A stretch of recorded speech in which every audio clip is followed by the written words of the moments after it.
அந்த தீவிரவாதிகள் திடீர்னு பார்டர்ல இருந்து கிராஸ் ஆகி வந்து இப்படியான நடத்துறதுக்கான வாய்ப்பு இல்லை. அதுக்கு மிகப்பெரிய திட்டங்கள் பின்னணியில போடப்பட்டிருக்கும்.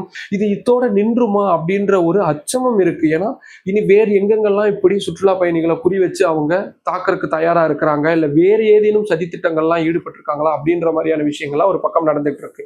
இதுல இன்னொரு மிக முக்கியமான விஷயம், இவ்வளவு சுற்றுலா பயணிகள் கூடி இருக்கக்கூடிய இடத்துல பாதுகாப்பு படையினர் எங்க போயிட்டாங்க அப்படின்ற மாதிரியான கேள்விகளும் ராணுவத்தின் மீதும் முன்வைக்கப்படுறதை பார்க்க முடியுது. உள்ளுக்குள்ள அவங்களுக்குள்ள நடக்கக்கூடிய விசாரணை முறை அப்படின்றதும் தொடங்கப்பட்டிருக்கு. இன்னொரு பக்கம் ஆதாரங்களை சேகரிக்கக்கூடிய விஷயங்கள், ஹெலிகாப்டர்ல இருந்து ட்ரோன்கள்ல இருந்து அத்தனை அதிநவீன உபகரணங்களும் இந்த தாக்குதலுக்கு பின்னணியில யார் யாரெல்லாம் செயல்பட்டாங்க அப்படின்ற விஷயங்களை நோக்கி பண்ணிக்கிட்டு இருக்கிறாங்க.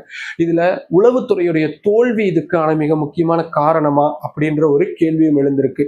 ஏன்னா ஒரு தாக்குதல் இவ்வளவு கச்சிதமா சுற்றுலா பயணிகள் இவ்வளவு பேர் கூடக்கூடிய இடத்துல நடத்தப்பட்டிருக்கு அப்படின்னா அந்த தீவிரவாதிகள் திடீர்னு பார்டர்ல இருந்து கிராஸ் ஆகி வந்து இப்படியான நடத்துறதுக்கான வாய்ப்பு இல்லை. அதுக்கு மிகப்பெரிய திட்டங்கள் பின்னணியில போடப்பட்டிருக்கும்.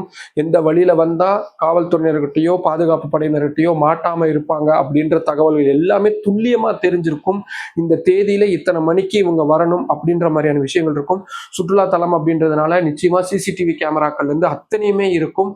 ஆனா இது அத்தனையும் மீறி அவங்க வந்து இவ்வளவு பெரிய தாக்குதல் நடத்தி இருக்கிறாங்க அப்படின்னா அது மிகப்பெரிய சந்தேகங்களை ஏற்படுத்துது.